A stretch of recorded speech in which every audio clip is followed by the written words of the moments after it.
여러분과 함께 하시기를 간절히 바랍니다. 무더운 여름날에 주님 주신 힘과 능력과 지혜로 우리 건강하게 또 우리 속회뿐만 아니라 또 신앙생활할 때 믿음 생활할 때 승리하시기를 주의 이름으로 소망합니다. 오늘은 28과에 있는 내용이거든요. 7월 12일 저희들이 이제 다음 주에 있을 속회를 함께 나누고 있는데요. 구원을 베푸시는 승리의 왕이라고 하는 제목으로 스가랴서의 말씀을 가지고 오늘 함께 나누기를 간절히 바라겠습니다. 사실 스가랴서는 우리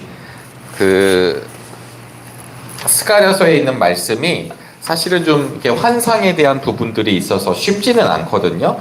사실은 스가랴는 8장까지 8개의 환상이 등장을 하게 되고 후반부에 2개의 메시지가 등장을 하게 되는데 특별히 오늘 우리가 읽는 속회 공과는 9장에 있는 말씀입니다. 그래서 전반부 1절부터 8절까지는 이방 민족을 심판하시고 정화하시는 내용이 등장을 하고 9절부터 17절까지는 이스라엘의 회복에 대한 약속, 언약에 대한 말씀이 등장을 하게 돼요. 그래서 오늘 우리가 읽는 부분, 우리 속회가 나누시는 부분들은 9장의 내용으로 넘어가게 되고 이 9장에서는 이런 그날이라는 말이 참 많이 등장을 하게 되는데 우리 스가랴를 통해 예언하는 말씀을 통하여서 그날이 되면 어떤 일이 벌어지는지에 대한 말씀이 나오게 돼요. 그러면서 우리가 잘 아시는 나귀 새끼를 타고 오시는 그분으로부터 본문이 시작이 되거든요. 그래서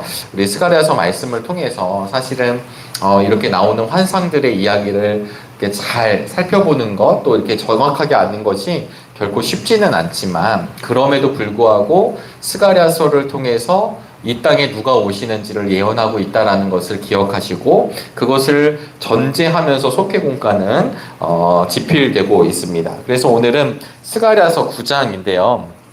스가랴서 9장인데 우리 스가랴서 9장에 보면 우리 이제 말씀 스가랴라고 하는 이제 우리 선지자가 등장을 합니다. 이 스가랴는 여호와께서, 그러니까 하나님께서 기억하신다 이런 이름의 뜻을 가지고 있어요.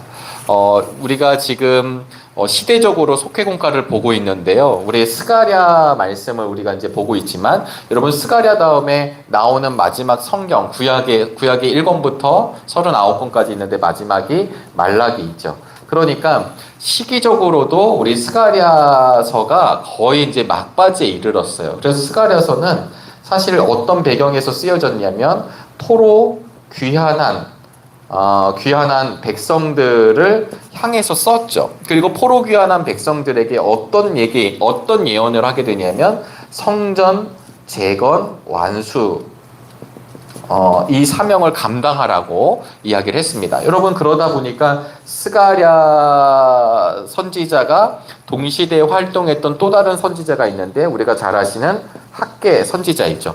그러니까 학개 스가랴 그리고 우리가 이제 계속 속회공과를 통해 보셨다시피 에스라, 느헤미야, 에스더 지금 이 부분이 같은 에스라, 느헤미야 에스더, 학개, 스가랴 이렇게 지금 거의 동시대 이야기들. 여기서 말하는 동시대는 다 같이 활동했던 건 아니죠. 왜냐하면 포로 귀환도 3번에 걸쳐서 이루어지게 되고요. 여러분 아시다시피 학개, 스가랴가 그 성전 재건에 대한 이야기를 함으로 인해서 에스라, 느헤미야가 그 말씀을 받고 또 활동하게 되고 성전과 그 다음에 성벽을 재건하는 일들이 있었던 것은 우리가 지난 시간까지 계속 볼 수 있었습니다. 그래서 이 스가랴서는 일단 기본적으로 포로 귀환한 포로 귀환한 백성들의 정말 성결한 신앙을 확립할 수 있도록 선포한 말씀이에요. 그러니까 전에도 말씀드렸지만 여러분 여기 바벨론 포로 유수기를 거쳐서 다시 이스라엘 땅으로 이렇게 돌아왔습니다. 이스라엘 백성들이 하나님의 관계가 끊어졌다고 생각했다가 다시 포로 귀환으로 해서 하나님이 약속하신 땅에 들어왔어요. 그런데 이 들어오고 난 뒤에 그들의 마음 가운데 어떤 마음이 있었냐면 이렇게 탄탄대로가 열리는 게 아니라 방해하는 사람들도 있었고, 그리고 본인들이 이제 이 원래 또 이제 그 지역에서 살고 있었던 사람들로 하여금 텃세도 받게 되고, 그러니까 힘이 들죠. 그럴 때 마음이 움츠러들고, 그래서 성전을 재건하려다가도 멈추게 되고, 이런 일들이 있을 때 여러분, 스가랴라고 하는 이름의 뜻이 하나님께서 기억하신다.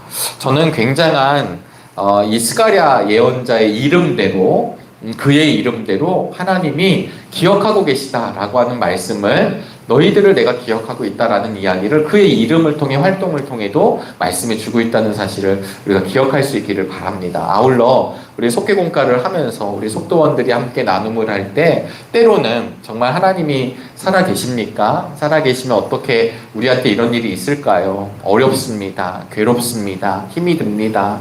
하나님, 정말 뭔가 막힌 이 마음이 뻥 뚫려지길 원합니다. 우리 이럴 때가 있잖아요. 그럴 때 스가랴, 하나님이 기억하신다. 하나님께서 기억하신다. 그리고 기억하시는 하나님께서 우리를 향해 주시는 메시지를 우리가 함께 순종으로 받을 수 있게 되길 바랍니다. 그래서 이 성전 재건의 역사를 보면서 재건이 중단되었을 때 다시 이 포로 귀환한 하나님의 백성들에게 위로하고 격려하고 그래서 완성하도록 독려했던 것, 이게 이제 스가랴서를 통해 이루어집니다. 또 하나는 여러분 아시겠지만 이 스가랴가 성전을 이야기하거든요. 그래서 성전을 재건했다. 여러분, 성전을 재건한 것은, 성전을 재건했다. 그러면 우리가 늘 구약의 용어이지만 성전은 하나님의 임재가 있는 곳입니다. 하나님의 임재. 그러니까 다른 말로 얘기하면 하나님을 만날 수 있는 곳, 하나님과 함께하는 곳. 이런 어떤 공간에 이렇게 한정된 느낌 같지만 그곳을 통해서, 그 거룩한 곳을 통해서 하나님을 만난다는 곳. 그러니까 다시 성전이 재건되었다라고 했었을 때 그 하나님과의 약속이 다시 이어지고 연결되고 우리의 죄의 문제가 해결되고, 이런 것이 성전이라고 하는 이 용어에 들어가 있거든요. 근데 스가랴는 여기서 더 나아가서 이 성전, 참 성전이 무엇인가, 그리고 우린 결과적으로 참 성전 되시는 분이 예수 그리스도시라고 하는 것을 우리는 스가랴서를 통해서 알 수 있습니다. 그래서 후반부는요, 우리 1장부터 8장까지는 8가지 환상이 나오게 되고, 후반부에 가보시면 오실 메시아에 대한 이야기가 등장을 하죠.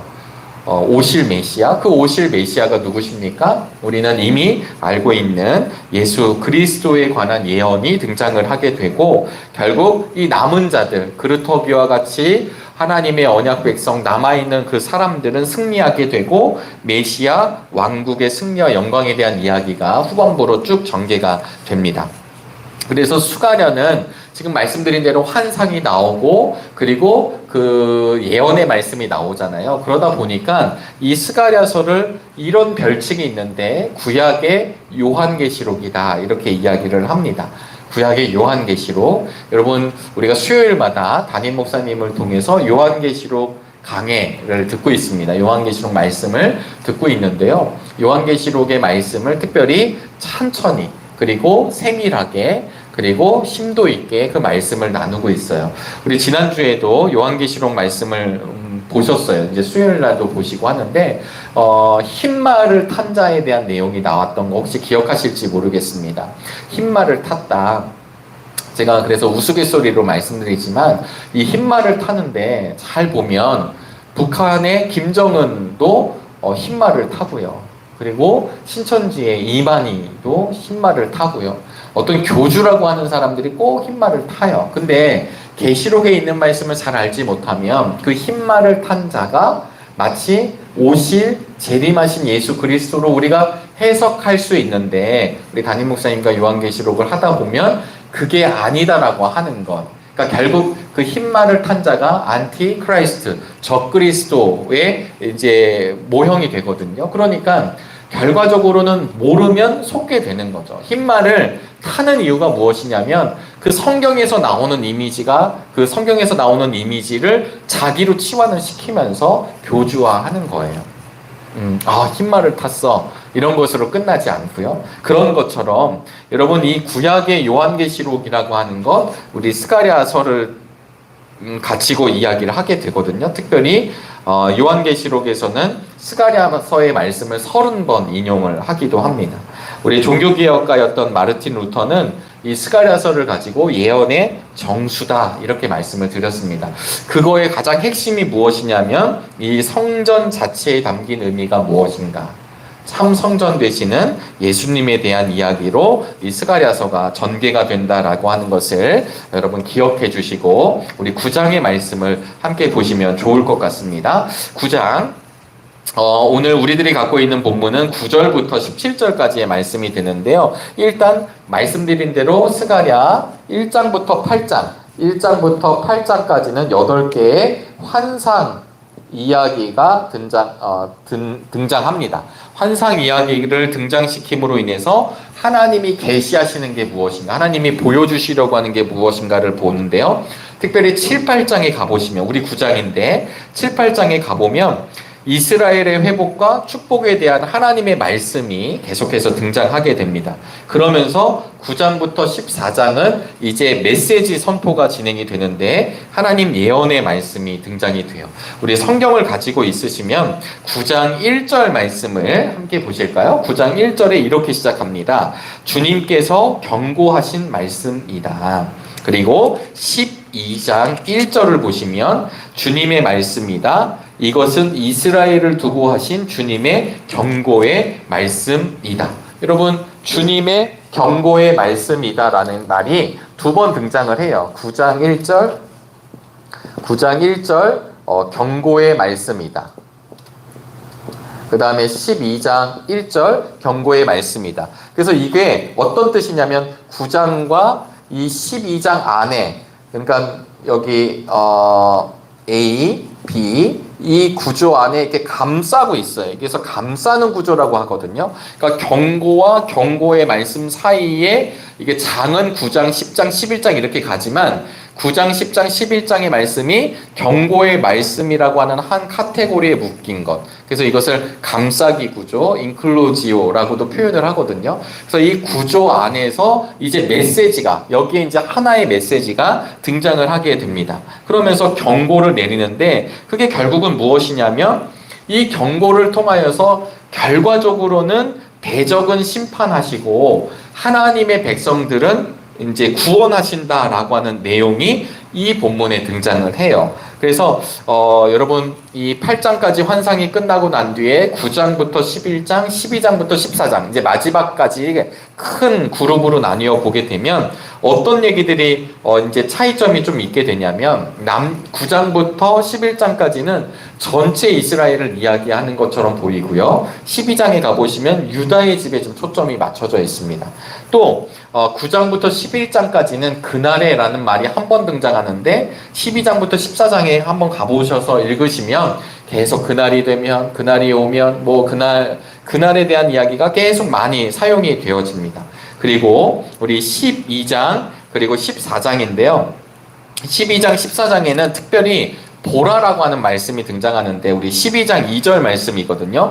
제가 이제 세번역으로 읽으면 이제 내가 예루살렘을 잔으로 만들어 주변의 모든 민족을 취하게 하고 비틀거리게 하겠다.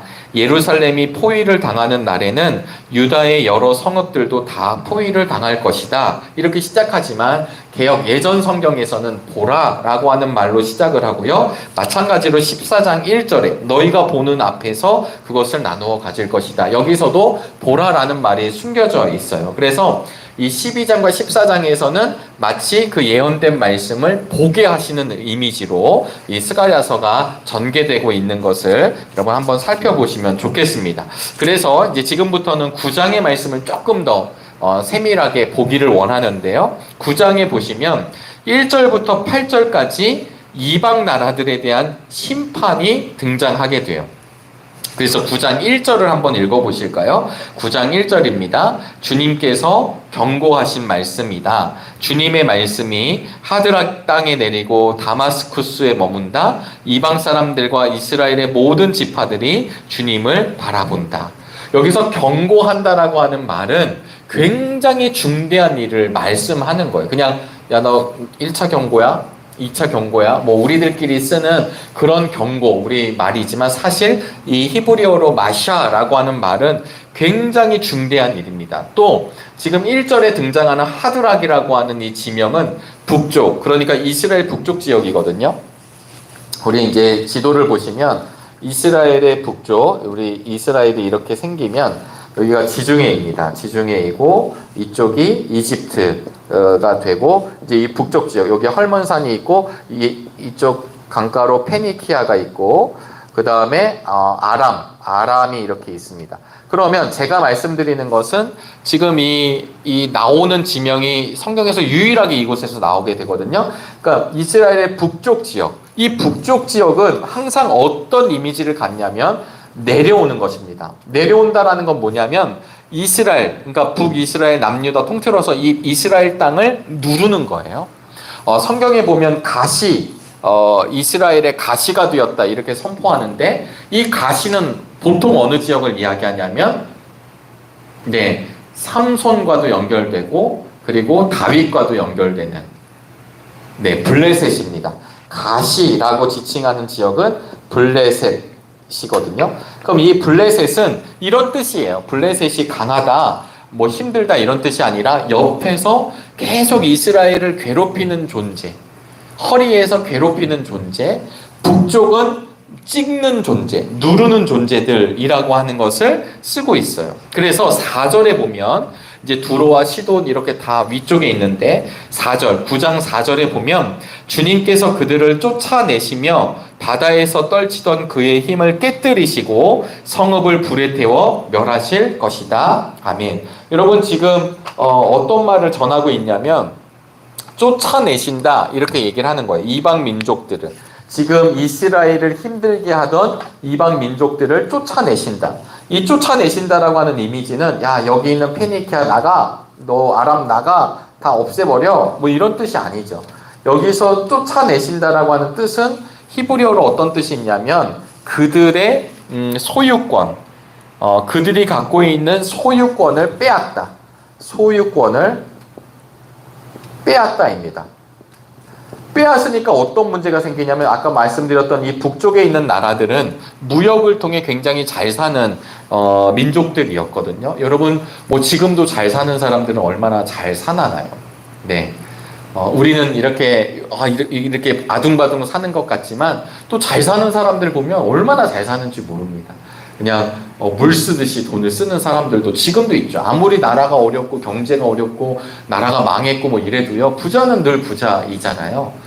그러니까 옛날에도 그 해상 무역으로 인해서 돈이 들어오면 우리보다는 좀 불편했겠죠. 우리는 더 문명의 이기를 누리고 사는 사람들이니까. 그러나 그 시절에 엄청 잘 살았습니다. 그런데 하나님께서 그들의 소유권을 내쫓다, 소유권을 빼앗는다라고 말씀하시는 거예요. 이게 무슨 뜻이냐면 이 이방 민족들을 그 교만함을 심판하시는 것입니다. 여러분 성경에서 말하고 있는 교만이라는 뜻은요, 그들이 아주 그냥 우쭈쭈한다, 그들이 아주 목이 곧다 뭐 이런 뜻도 있지만 교만하다는 뜻은 하나님을 의지하지 않는 것을 교만이라고 이야기합니다. 하나님을 의지하지 않아요. 여러분 우리의 삶이 교만한 삶이 되지 않기를 바랍니다. 이 교만은 하나님 없이도 사는 인생입니다.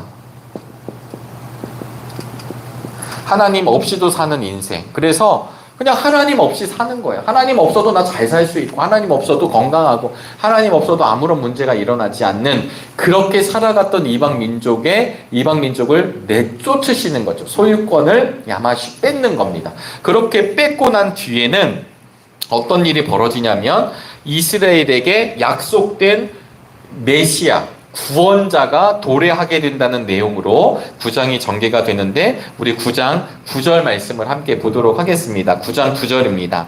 도성 시온아 크게 기뻐하여라. 도성 예루살렘아 환성을 올려라. 내 왕이 내게로 오신다. 그는 공의로우신 왕, 구원을 베푸시는 왕이시다. 그는 온순하셔서 곧 나귀 새끼인 어린 나귀를 타고 오신다. 아멘.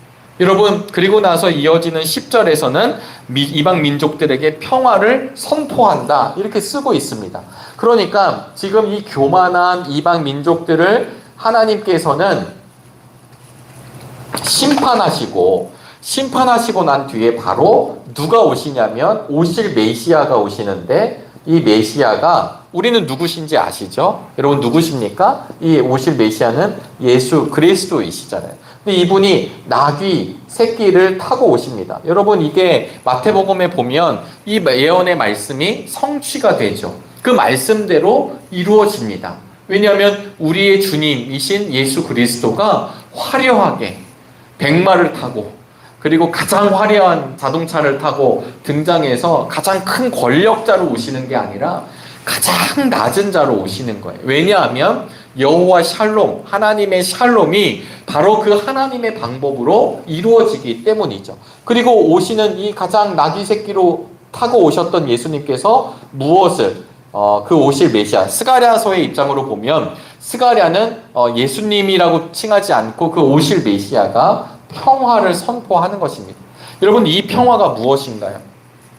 이 평화, 우리 샬롬, 이 평화, 성경에서 말하고 있는 샬롬이 무엇일까요? 여러분, 마태복음 21장 1절로부터 9절이 지금 이 말씀이 성취됐다고 말씀드렸어요. 예수님이 오셔서 제일 먼저 하셨던 사건 중에 하나가 뭐냐면 성전, 요한복음을 보시면 성전 정화를 하십니다. 성전을 정화하시는 이유는 무엇이냐면 성전이 만인이 강도의 소굴이 된 것이죠.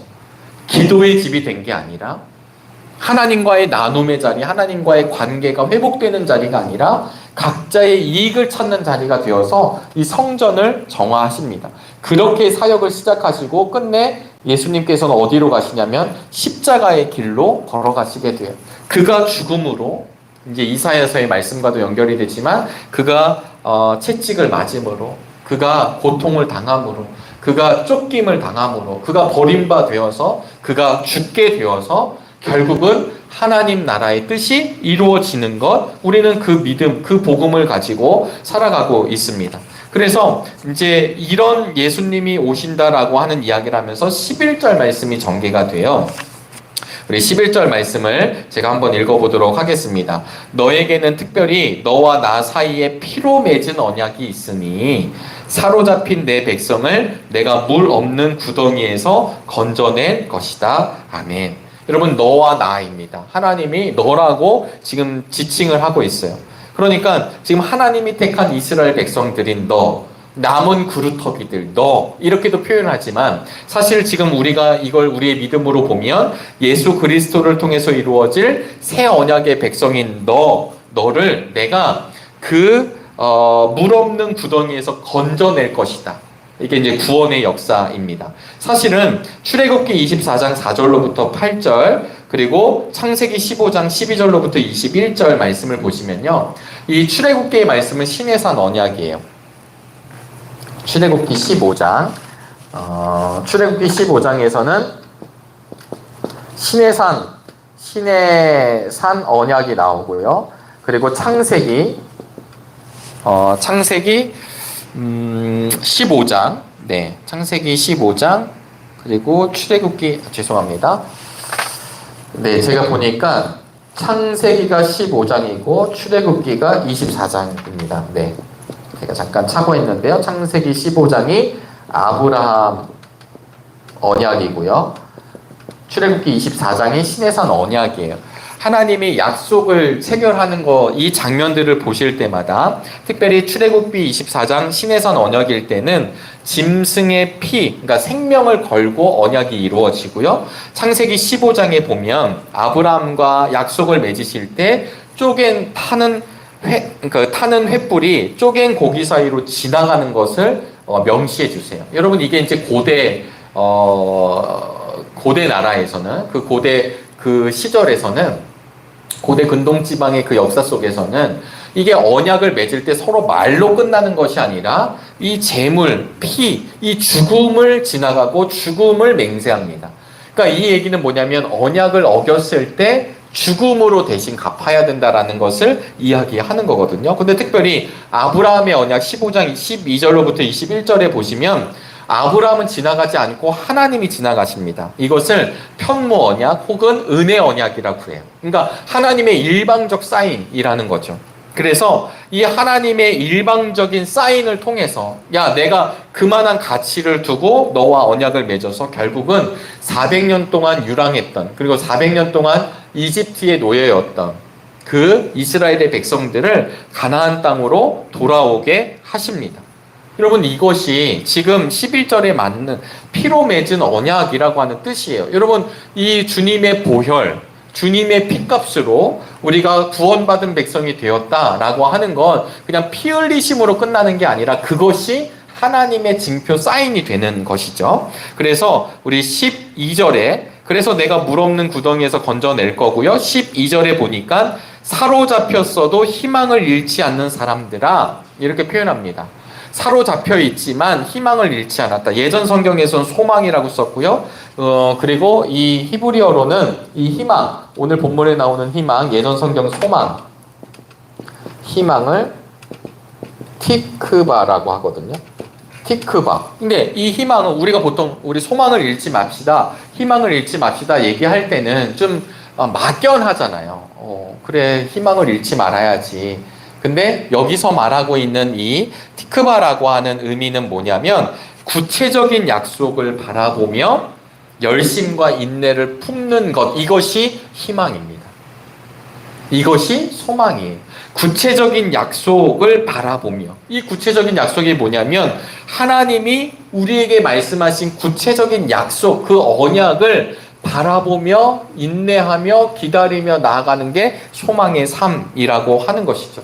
그래서 사도 바울은 로마서 8장에 보시면 합력하여 선을 이루는 이야기를 말씀하시면서 누가 우리를 대적하겠는가? 누가 우리를 나눌 수 있겠는가? 누가 하나님과 우리 주님과 우리 사이를 누가 가로막을 수 있겠는가? 이렇게 고백하죠. 나눌 수 없다라는 겁니다. 사이가 갈라질 수 없다라고 하는 이야기를 이 스가랴서에서 등장을 하게 되죠. 그래서 여러분, 지금 우리 공과를 좀 잠깐 보실까요? 공과를 보시면 스가랴 선지자를 통해서 이제 기뻐하라는 거예요. 왜냐하면 내가 메시아를 보내줄 건데, 이 메시아, 구원을 베푸실 왕이 누구시냐면 바로 겸손하신 분이시라는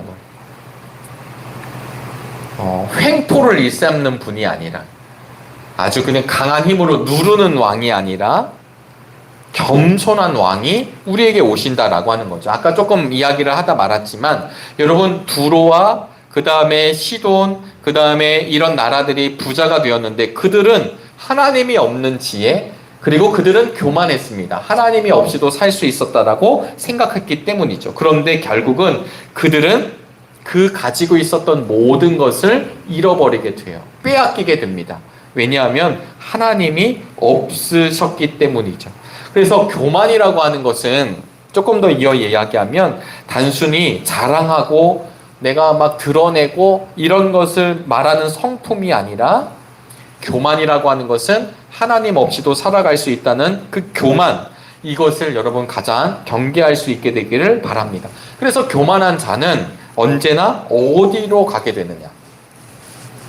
교만한 자는요, 언제나 어디로 교만한 사람은 반드시 어디로 이어지게 되냐면 우상숭배로 이어지게 된다라는 것이 구약의 말씀을 통해 우리에게 알려주는 교훈입니다. 왜냐하면 이 우상숭배는, 여러분 항상 우리가 느끼지만 우상숭배? 우리는 하나님만 믿지 다른 신을 믿지 않습니다 라고 하는 다른 신뿐만 아니라 하나님을 교체하는 모든 것이 우리의 우상이 될 수 있는 거예요. 나를 우상할 수 있죠. 나를 믿는 것, 돈을 믿는 것, 관계를 믿는 것, 아니면 나를 보호해줄 어떤 힘을 믿는 것, 하나님보다 더 좋은 무엇, 그것에 빠져 들어가는 것이 결과적으로는 우리가 뭐 다른 종교를 믿는 것, 그래서 우상숭배를 우리는 하지 않았어 라고 이야기할지 모르지만, 사실 교만한 것은 하나님 없이도 살아가기 때문에 결국은 하나님 없는 그 인생은 다른 무언가를 무언가를 찾는다라고 하는 것으로 귀결된다라는 거 기억할 수 있기를 간절히 바랍니다. 그러니까 하나님께서는 그렇던 이방 민족을 멸하시는 것이죠. 그러나 나중에 우리 겸손의 왕, 구원의 왕이 오시면 그 이방 민족들도 그분 앞에 서면 돌아올 수 있다라는 것도 열어두십니다. 그래서 이방 민족에게 심판과 정화의 사역이라고 하는데, 이 심판과 정화의 사역을 펼치신 하나님께서 결국은 이 이스라엘의 민족의 회복을 위해 하나님이 보내시는, 하나님께서 메시아를 보내주신다라고 하는 내용이 등장합니다. 그래서 첫 번째는 겸손과 평화의 왕이 우리에게 오신다라고 하는 것. 세상의 무기가 우리를 지키는 것이 아니라 바로 이분, 구원을 베푸실 왕, 평화의 왕이신 우리 주님 때문에 우리에게 진정한 안식이 있다라는 것을 우리 첫 번째 대지에서 이야기하고 있습니다. 두 번째는 절망을 소망으로 바꾸시는 왕이시죠. 우리 주님께서는 절망을 소망으로 바꾸어 주시는 왕입니다. 그래서 사실은 지금도 우리가 어두움을 경험할 수 있습니다. 아픔을 경험할 수 있고요. 그리고 참 칠흑 같은 어둠의 밤을 걸어가죠. 그러나 사실은 그런 가운데에서 우리에게 오실 메시아를 통해 우리는 다시 절망에서 소망의 빛을 보면서 걸어가게 되는 것입니다. 여러분, 우리 9장 10절에 보시면요, 아까도 말씀드렸다시피 이방 민족들에게도 평화를 선포할 것이라 이렇게 이야기를 했습니다. 그리고 평화의 지역이 막 넓어지게 되죠. 미가 선지자가 이야기했던 평화의 세상, 예언자들이 이야기했던 평화의 세상, 이 평화의 세상이 지금 완벽하게 이루어졌는가? 사실 그렇지는 않습니다. 하나님의 꿈이 우리의 꿈이기도 합니다. 그런데 지금도 수많은 사람들이 하나님을 믿는다기보다는 힘을 믿게 되죠. 그리고 평화의 왕을 환영하기보다는 그 평화의 왕을 배척합니다. 마틴 루터킹 목사님도 사실 이제 흑인의 해방, 그리고 흑인의 인권, 이런 것들을 이야기할 때 환영받지 못했죠. 그리고 그분도 암살로 돌아가시게 됩니다. 그래서 11장, 스가랴서의 11장에 가보시면 이렇게 강자들의 편익에 따라 움직이는 리더들을 향해 사꾼 목자라고 이야기를 하는 것이죠. 사꾼 목자. 여러분, 우리의 리더는 사꾼이 아니십니다. 참 목자이신 주님이 우리를 이끌어 가십니다. 그래서 타락이라고 하는 것은 결국은 우리의 영혼이 둔감해지는 거죠. 지금도 우리 주변에 참 많은 일들이 이루어지고 있습니다. 우리가 사람들의 속속면을 잘 알 수 있는 것은 아니지만 사람들이 살아가다 보면 착한 척을 하고 믿음 있는 척을 하고, 그리고 내가 내 다른 삶을 살아갈 때는 그 믿음과 신앙과 하나님이 말씀해 주신 그런 하나님의 가치를 다 내팽겨 버려치고, 그리고 자기의 욕심대로 살아가는 사람을 만날 때가 있습니다. 오늘 우리의 석계공과 교육을 듣고 있는 우리들의 모습이 그러하지 않게 되길 바라요. 하나님의 이 세상을 다스리는 하나님의 기본의 원리가 무엇이냐면, 하나님의 원리는 사랑입니다. 이 사랑이 있었기 때문에 우리 모두가 구원받은 백성이 될 수 있는 것이죠. 그래서 이 사랑은 결국은 모든 것을 이깁니다. 사랑은 강하고요. 그러니까 타락이라고 하는 것은 이 사랑의 힘을 믿지 않고 힘의 논리, 힘으로 갖고 가는 세계를 나도 모르게 거길 지지하고 나도 모르게 그 힘에 편승하는 것, 그것이 영혼의 무감각으로 드러나게 되고 결국은 그 영혼은 타락하게 된다라는 것을 수많은 믿음의 선배들이 이야기를 했습니다. 그래서 여러분, 오늘 우리는 9장을 읽었지만 우리 11장 말씀을 좀 잠깐 보시면요, 12장 10절에 보시면 이런 말씀이 있어요. 9절, 12장 9절 10절인데요. 그날이 오면 내가 예루살렘을 치러 오는 모든 이방 나라를 멸망시키고 말겠다. 그러나 내가 다윗 집안과 예루살렘에 사는 사람들에게 은혜를 구하는 영과 용서를 비는 영을 부어주겠다. 그러면 그들은 나 곧 그들이 찔러 죽인 그를 바라보고서 왜 아들을 잃고 슬피 울듯이 슬피 울며 맏 아들을 잃고 슬퍼하듯이 슬퍼할 것이다. 슬퍼할 것이다 라는 말씀이 12장에 쭉 등장을 합니다. 여러분, 이 말씀이 무엇이냐면 결국은 그날이 오면 우리 주님 앞에 정말 슬퍼하는 영혼이 되어야 되고, 이 슬퍼하는 영혼을 13장에 가보시면 세마나가 터져서 모든 사람들의 죄와 더러움을 씻어주시고, 그리고 14장에 가보면 그 날이 오게 되면 결국 하나님의 사람들의 승리의 역사가 드러나게 돼요. 여러분, 우리가 스가랴서의 말씀을 전반적으로 다 지금 볼 수는 없지만 우리가 스가랴서를 통해서 주시는 그분, 그 메시아는 결국은 승리의 왕이라고 하는 것을 알려주십니다. 우리 속회공과에도 잠깐 기록하고 있는데요. 기원전 167년 헬라 제국에 대항하여 마카비 혁명이 일어난다라고 우리가 작년에 우리 신앙 강좌 시간에 한번 나눈 적이 있습니다. 이 마카비 혁명이 일어났던 이유는 무엇이냐면 시리아의 안티오쿠스 4세지요. 안티오쿠스 에피파네스가 아주 성전을 모독합니다. 이랬을 때 이 정결한 이 유다인들이 이걸 참을 수가 없었죠. 그래서 이것을 결의하고 이제 혁명을 일으켜서 이깁니다. 근데 이 이김은 잠깐이었죠. 나중에 결국은 AD 70년이 되면 디도 장군에 의해서, 로마 디도 장군에 의해서, 티투스 장군에 의해서 예루살렘이 완전히 함락되고 예루살렘 성이 무너지고 끝나게 돼요. 역사에서 사라집니다. 그리고 디아스포라 유대 민족이 되는 것이죠. 여러분, 그렇게 승리는 잠깐의 승리였지만 성경이 말하고 있는 승리는 이 마카비 혁명을 이야기하는 것이 아니라 진정한 승리가 그분을 통해서 이루어진다라고 하는 것을 예언하고 있는 것, 여러분 기억하실 수 있게 되기를 간절히 바랍니다. 저는 오늘 우리 속계공과를 통해서 사실은 가장 중요하게 말씀하시는 것은 구원을 베푸시는 승리의 왕이 우리 주님이라고 하는 사실이에요. 구약은 예언으로 말씀하시지만 이 예언이 성취된 예수 그리스도를 오늘도 함께 바라볼 수 있게 되기를 간절히 바랍니다. 겸손으로 오셨고 가장 낮은 곳에 오셨고 낮은 자로 오셨던 우리 주님께서 우리와 동고동락하시며 하나님의 나라를 가르쳐 주셨고, 그 하나님의 나라가 이곳에 임하고, 그리고 때가 되면 우리 주님이 다시 재림하셔서 이제 완전한 그 날을 보여주실 거라고 하는 성경의 말씀이 우리에게 기억되고 믿어지고 또 그 주님을 바라보며 승리할 수 있게 되기를 간절히 바랍니다.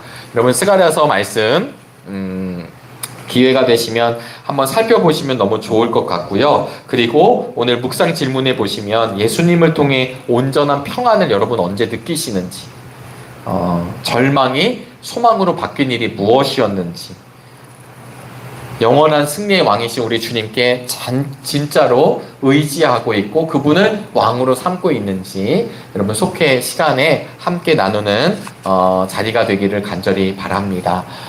우리 전교인 수련회를 앞두고 있고요. 창립 70주년 여러 가지 사역들이 진행되고 있습니다. 주보를 보시면 지금 전교인 성경필사, 전교인 수련회, 우리 전교인 국내 성지 순례, 그리고 아직 주보에는 기재가 되고 있진 않지만 또 우리 지역 주민을 초청하는 음악회, 전시회, 여러 가지 많은 사역들이 이제 진행되고 있습니다. 여러분, 이런 사역을 감당하는 것 참 은혜요 복인 것으로 여겨지시고, 우리 속회에서도 우리 12개의 돌 기념 사업을 위해서 계속해서 기도해 주시면 감사하겠습니다. 아울러 7월 마지막 주 금요일 날 연합속회가 이루어지게 되고요. 우리 연합속회는 이제 방학식이 있습니다. 우리 여름 한 기간 동안 방학하고 우리 정교인 수련회 함께 지내고, 또 각자 이제 여름 시절에 또 개인의 우리 기도 생활, 또 경건 생활 하시다가 8월 마지막 주 금요일이 되면 연합속회로 다시 모여서 우리 하반기가 진행이 될 예정입니다. 따라서 우리 속회공과 교육도요, 다음 주가 되면 우리 이제 셋째 주의 말씀이잖아요. 그래서 다음 주 둘째 주 수요일이지만 우리는 셋째 주 공과를 교육하게 되고, 이제 셋째 주가 지나가게 되면 연합속회로 모이게 되니까 우리 속회공과 교육도 얼마 남지 않았습니다. 다음 주 토요일 날에 우리 지역장님들이 모여서 우리 속회에 대해서도 좀 나누게 될 것이고, 그리고 우리 수련회에 대해서도 조금 더 안내가 있을 것이고요. 그리고 이제 하반기에 우리 속회공과 교육도 조금 더 어떻게 원활하게 할지를 나누게 될 것이니까 우리 기도로 준비하고 이제 마무리를 잘 해주시고, 또 하반기에 새로운 힘으로, 새로운 은혜로 나아갈 수 있게 되기를 주의 이름으로 축복합니다. 오늘도 속회들마다 모이실 때 큰 은혜의 시간 되시기를 기도하면서 제가 기도함으로 마치도록 하겠습니다.